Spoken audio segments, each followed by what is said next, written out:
안녕하세요. 복 있는 사람이 즐기는 OQT 오늘의 큐티입니다. 오늘 함께 묵상할 말씀은 요한복음 3장 22절에서 26절까지의 말씀입니다. 저와 함께 소리내서 본문을 읽습니다. 그 후에 예수께서 제자들과 유대 땅으로 가서 거기 함께 유하시며 세례를 베푸시더라. 요한도 살렘 가까운 에논에서 세례를 베푸니 거기 물이 많음이라. 그러므로 사람들이 와서 세례를 받더라. 요한이 아직 옥에 갇히지 아니하였더라.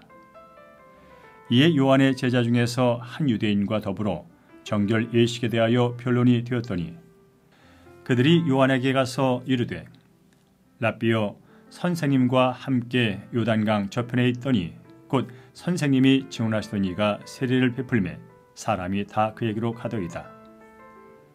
요한이 대답하이르되 만일 하늘에서 주신 바 아니면 사람이 아무것도 받을 수 없느니라. 내가 말한 바 나는 그리스도가 아니요 그의 앞에 보내심을 받은 자라고 한 것을 증언할 자는 너희니라. 신부를 취하는 자는 신랑이나 서서 신랑의 음성을 듣는 친구가 크게 기뻐하나니 나는 이러한 기쁨으로 충만하였노라. 그는 흥하여야 하겠고 나는 쇠하여라 하리라 하니라. 위로부터 오시는 이는 만물 위에 계시고 땅에서 난 이는 땅에 속하여 땅에 속한 것을 말하느니라. 하늘로부터 오시는 이는 만물 위에 계시나니 그가 친히 보고 들은 것을 증언하되 그의 증언을 받는 자가 없도다. 그의 증언을 받는 자는 하나님이 참되시다는 것을 인쳤느니라. 하나님이 보내신 이는 하나님의 말씀을 하나니 이는 하나님이 성령을 한량없이 주심이니라. 아버지께서 아들을 사랑하사 만물을 다 그의 손에 주셨으니 아들을 믿는 자에게는 영생이 있고 아들에게 순종하지 아니하는 자는 영생을 보지 못하고 도리어 하나님의 진노가 그 위에 머물러 있느니라. 아멘. 네, 어떤 종이 아무리 대단한 일을 하고 위대한 능력을 가졌다 할지라도 주인의 자리를 넘볼 수는 없습니다. 세례 요한은 자기 사역이 축소가 되고 있고 예수님의 인기가 더 높아지는 상황 속에서도 그는 흔들리지 않고 선명하게 예수님이 그리스도인 것을 증거하는 내용을 볼 수가 있습니다.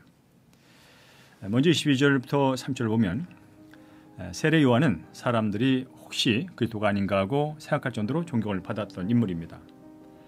예수님께서도 여자가 낳은 자 중에서 요한보다 더 큰 자가 없다고 하실 정도로 위대한 사람이었죠. 그런 요한이 그리스도이자 하나님의 백성의 신랑은 예수님이라고 증언하고 자신은 하나님이 임명하여 보내신 그리스도의 전령이자 신랑의 덜러리에 불과하다고 고백을 합니다. 그러면서 위대한 고백을 하죠. 3절에 그는 흥하여야 하겠고 나는 쇠하여야 하리라 라고 하는 위대한 고백을 천명합니다. 그렇습니다. 예수님은 이 세상 그 어떤 사람과도 감히 비교할 수 없는 유일하신 그리스도이십니다. 요한의 증언을 통해서 다시 한번 예수님의 뛰어나심을 기억하고 예수님을 향한 믿음을 굳게 하는 우리 모두가 되어야 할 것 같습니다. 특별히 세례 요한의 고백은 하나님 나라와 예수님에 대한 그의 충성과 사랑을 엿볼 수가 있죠. 세례 요한의 자세는 천국 백성과 사명자인 우리들이 갖춰야 할 합당한 모습이기도 하죠. 이런 자세로 하나님 높이며 하나님 나라를 받드는 우리 모두가 되었으면 좋겠습니다. 31절과 34절을 보면 예수님이 바로 하나님의 말씀이라는 것을 알 수가 있습니다. 예수님은 위로부터 오신 분이시죠. 하늘에 속하신 분은 이 세상에 있는 모든 것을 초월해서 계시고요. 하늘의 것을 말씀하시는 분입니다. 그래서 바로 예수님의 말씀이 곧 하나님의 말씀이 되는 것이죠. 예수님은 하늘에서 오셔서 하늘에서 직접 보고 들으신 것을 증언하셨고 하나님에게서 성령을 한없이 받아서 오직 하나님의 말씀을 전하셨기 때문입니다. 그러므로 예수님의 말씀을 받아들이는 것은 하나님은 참되시다라고 선언하는 것과 같죠. 요한복음을 묵상하면서 예수님이 하신 말씀을 주의 있게 들 뿐 아니라 바로 깨닫는 지혜를 달라고 우리는 계속해서 기도를 해야 될 것입니다. 우리가 하나님의 말씀을 듣게 되는 것, 또 하나님의 말씀을 믿음으로 이해하게 된 것, 그 말씀으로 인해서 구원받게 된 것은 모두 하나님의 사역 때문입니다. 바로 삼위일체 하나님의 사역 때문이죠. 우리의 구원을 위해서 이 모든 구원의 은총을 베푸신 성부, 성자, 성령 하나님께 마땅히 찬양과 경배를 올려야 하는 이유가 거기에 있는 것입니다. 자, 35절과 36절의 말씀은 이제 아들을 믿는 자에게 영생이 있다고 하는 위대한 선언이 또 선포가 되지요. 그러므로 예수님을 하나님 나라의 왕으로 믿고 순종한 사람은 하나님 나라의 생명, 곧 영생을 얻게 됩니다. 반면에 예수님을 부정하는 사람은 이미만 하나님의 진노를 피할 수 없기 때문에 영생을 받지 못하죠. 예수님을 주님으로 왕으로 믿고 순종하는 순간 영생은 시작이 되는 것입니다. 그렇습니다. 구원의 길은 오직 예수 그리스도를 통해서 우리에게 제시됐고요. 우리는 그분을 믿음으로 영생을 얻게 되고 하나님의 아들이 되는 놀라운 특권을 복을 받게 되는 것이죠. 오늘 본문을 통해서 우리가 교훈을 좀 되새기게 할 내용이 있다면 예수님의 증인으로 살다가 보면 나를 드러내고 싶고 또 사람들에게 인정받고 싶은 그런 생각이 들 때가 있습니다. 이런 유익이 될 때마다 그것을 과감하게 예수가 오직 나의 주인인 것을 고백하면서 물리쳐야 되는 것이죠. 오늘도 그런 은혜가 우리 모든 성도에게 임하기를 주의 이름으로 축원합니다.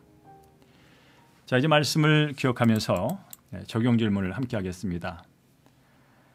내 주위의 동료가 인정받고 주목받을 때 그를 전심으로 기뻐할 수 있겠습니까?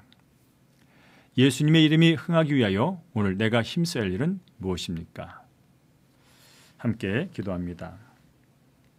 주님, 예수님을 따른다고 하면서도 주위 사람들에 대한 비교의식과 경쟁의식, 시기와 질투로 인한 진정한 안식이 없었음을 고백합니다. 제게 주어진 자리에서 주님의 조연이 되어 묵묵히 주님만 드러내는 사명의 길을 갈 수 있도록 인도하여 주시옵소서. 다시 한번 예수님을 하나님 나라의 왕으로 모시고 내 인생의 주인으로 믿고 주님의 말씀에 순종하며 살아가는 한 날 될 수 있도록 인도하여 주시옵소서. 오늘도 나의 모든 행동과 말과 모든 사역을 통해서 오직 예수님만 흥하는 놀라운 구원의 역사가 일어나도록 인도하여 주시옵소서. 예수님의 이름으로 기도드립니다.